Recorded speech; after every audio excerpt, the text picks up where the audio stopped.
Hello friends, welcome to Knowledge Shower. This is part 1 of our June 2nd weekly current affairs series for CLAT 2025 entrance examination। और इस video में हम बात करने वाले हैं 10th जून से लेकर 12th जून के करंट अफेयर्स के बारे में।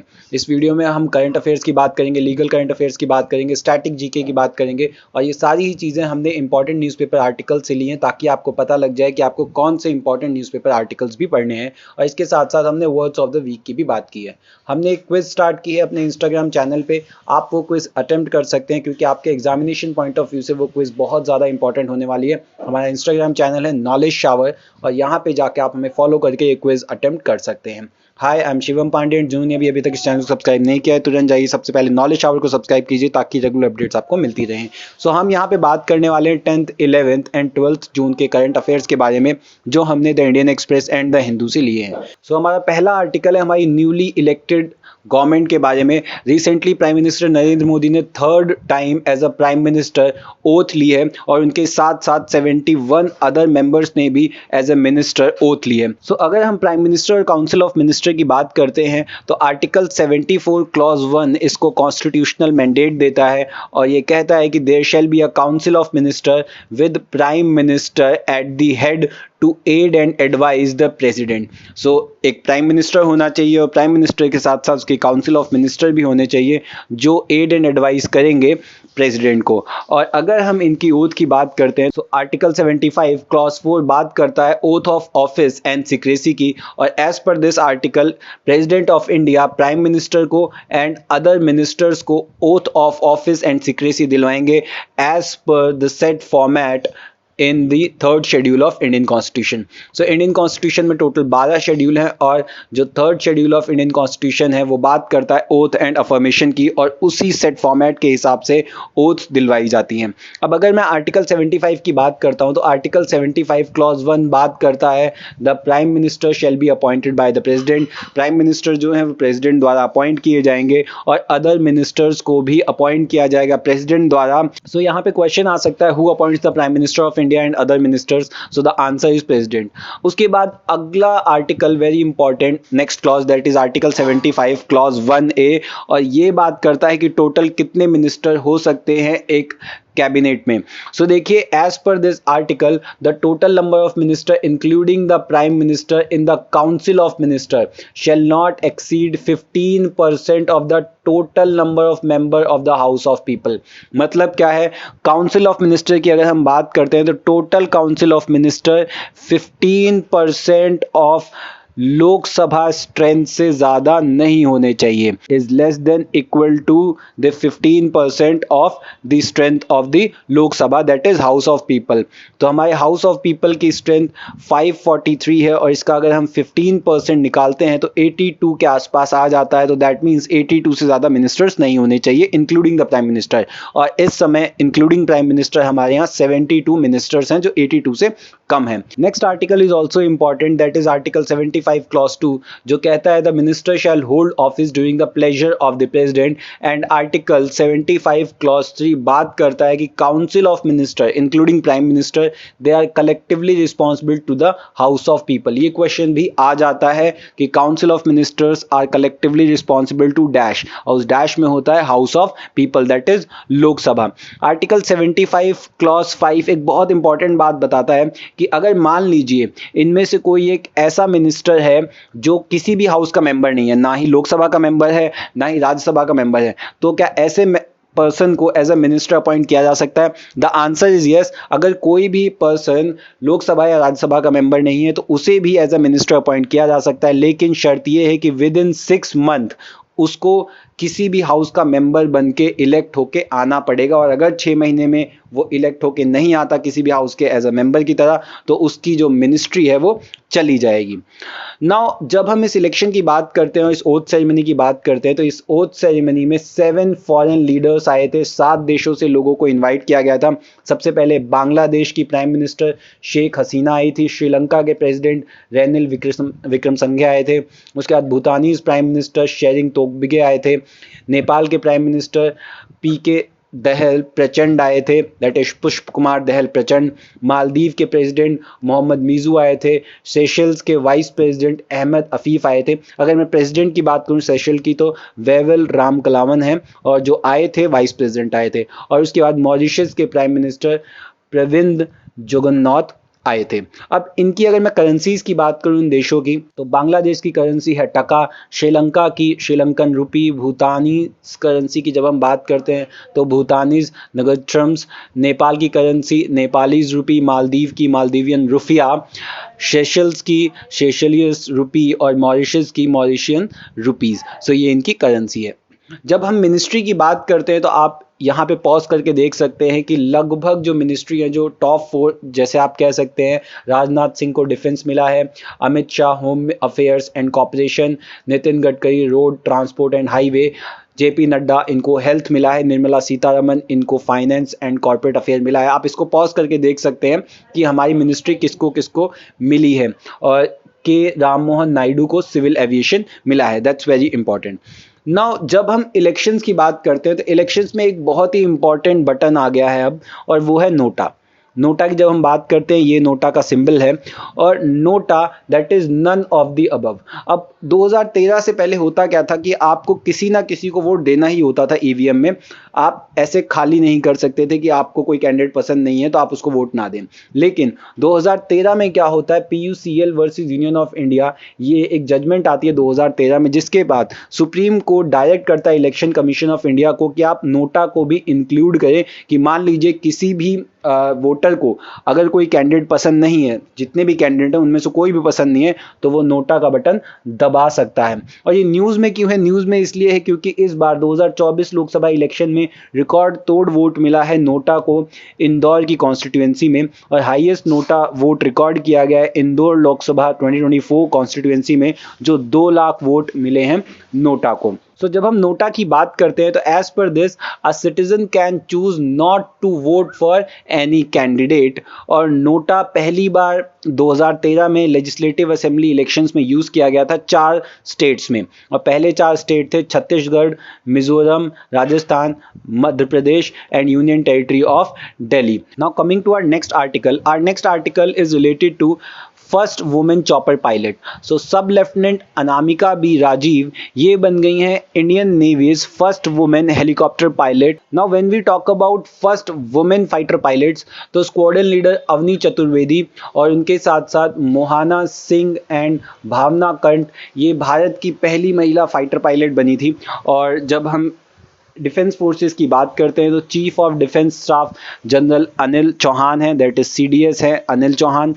चीफ ऑफ आर्मी इस समय है जनरल मनोज पांडे, और 30 तारीख को इनसे जो कमान लेने वाले हैं वो जनरल उपेंद्र द्विवेदी। तो जनरल उपेंद्र द्विवेदी नए आर्मी चीफ होने वाले हैं। उसके बाद नवल स्टाफ चीफ की बात करें तो एडमिरल दिनेश के त्रिपाठी, एंड एयर चीफ की हम बात करें तो air chief marshal Vivek Ram Chaudhary.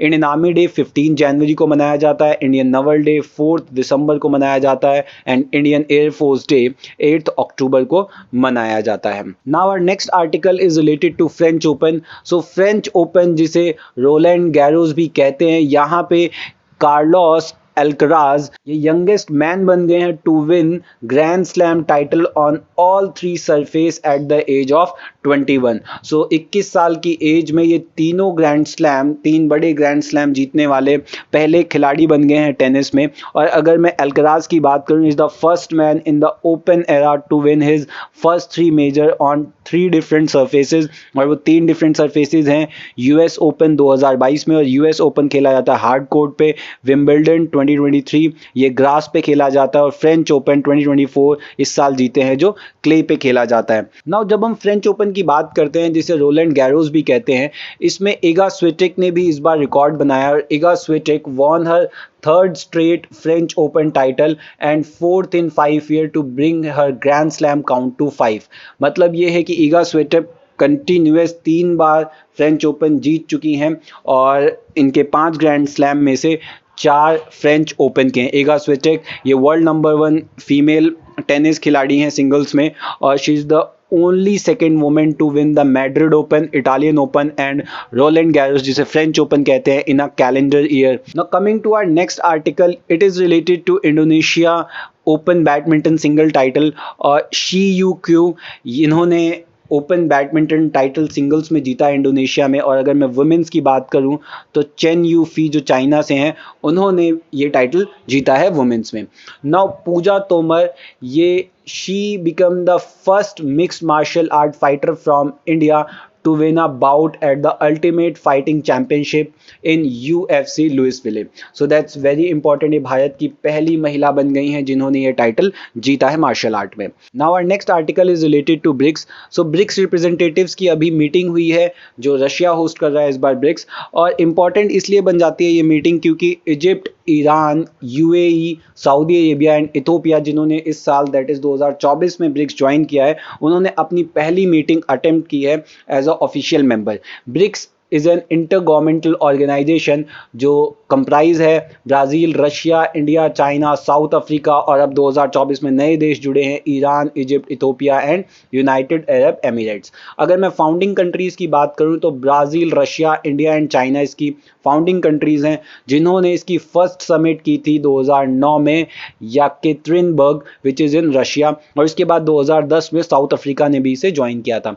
2024 में 5 कंट्रीज ज्वाइन करती हैं इसे, Iran, Egypt, Ethiopia and UAE. और अगर मैं बात करता हूं ब्रिक्स की, तो ब्रिक्स एक टर्म है जो इंट्रोड्यूस हुआ था 2001 के एक पब्लिकेशन में, building better global economy BRICS, और ये जो पब्लिकेशन था it was basically chaired by Goldman Sachs Jim O'Neill. So ये टर्म ब्रिक्स दी है जिम ओनील ने। और ब्रिक्स की जब हम बात करते हैं तो ब्रिक्स का अपना एक बैंक भी है जिसे ब्रिक्स बैंक भी कहते हैं, और अभी इसे कहा जाता है new development bank that is NDB, और फॉर्मली इसे ब्रिक्स बैंक कहा जाता था, जो 2014 में स्टैब्लिश हुआ है। BRICS bank that is NDB new development bank का हेडक्वार्टर है Shanghai which is in China. जब हम ब्रिक्स की बात करते हैं तो इंडियाज ब्रिक्स शेरपा हैं Damu Ravi, very very important. Now next article is related to uniform civil code. जब हम यूनिफॉर्म सिविल कोड की बात करते हैं तो ये जो गवर्नमेंट है वो यूनिफॉर्म सिविल कोड को लाने की बात करती है। Article 44 part 5 DPSP that is directive principle of state policy हमारा बात करता है यूनिफॉर्म सिविल कोड के बारे में। यूनिफॉर्म सिविल कोड का मतलब है कि हिंदू, मुस्लिम, सिख, ईसाई कोई भी धर्म का हो, अगर मैट्रिमोनियल लॉस की हम बात करें तो सबके लिए एक जैसे होंगे, दैट इज सबके लिए एक जैसा कानून। और आर्टिकल 44 की जब हम बात करते हैं तो इसका ऑब्जेक्टिव है सेकुलर डेमोक्रेटिक रिपब्लिक बनाना देश को, क्योंकि कहीं पे अगर हम हिंदूज की बात करें, अगर यहाँ पे वुमेन्स को ज़्यादा राइट मिल रहे हैं तो मुस्लिम कम्युनिटी में अगर किसी वुमेन के साथ गलत हो रहा है तो उसे भी सेम राइट क्यों नहीं मिल रहे। तो पर्सनल लॉस को खत्म करके यूनिफॉर्म सिविल कोड सबके लिए एक कानून लाने की बात करता है यूनिफॉर्म सिविल कोड, और article 44 of the Indian constitution directive principle of state policy इसकी बात करता है।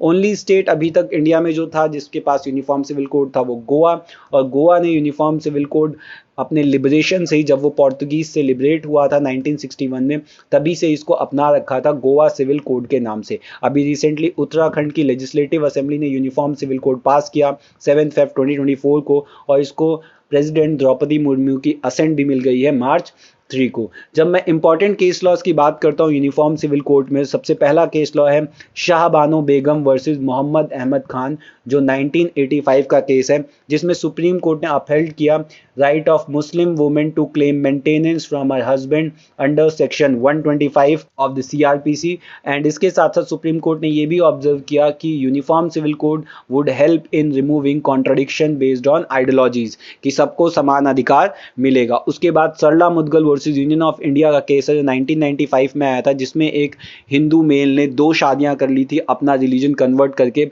तो यहाँ पे कोर्ट ने कहा था Hindu husband can not convert to Islam and marry another women without dissolving his first marriage. और इसके साथ साथ कोर्ट ने ये भी कहा था कि यूसीसी अगर आ जाता है तो it would prevent such fraudulent conversion and bigamous marriage, कि ये जो कन्वर्ट करके मैरी होने की बात है कि दूसरी शादी करने की बात, ये खत्म हो जाएगी अगर यूसीसी आ जाता है तो। उसके बाद सायरा बानो का भी रीसेंट जजमेंट है 2017 में आया था, जिसने ट्रिपल तलाक को अनकॉन्स्टिट्यूशनल करार दिया था, और इस केस में सुप्रीम कोर्ट ने ये भी रिकमेंड किया था पार्लियामेंट को कि आप जल्दी से जल्दी यूसीसी को इम्प्लीमेंट करें।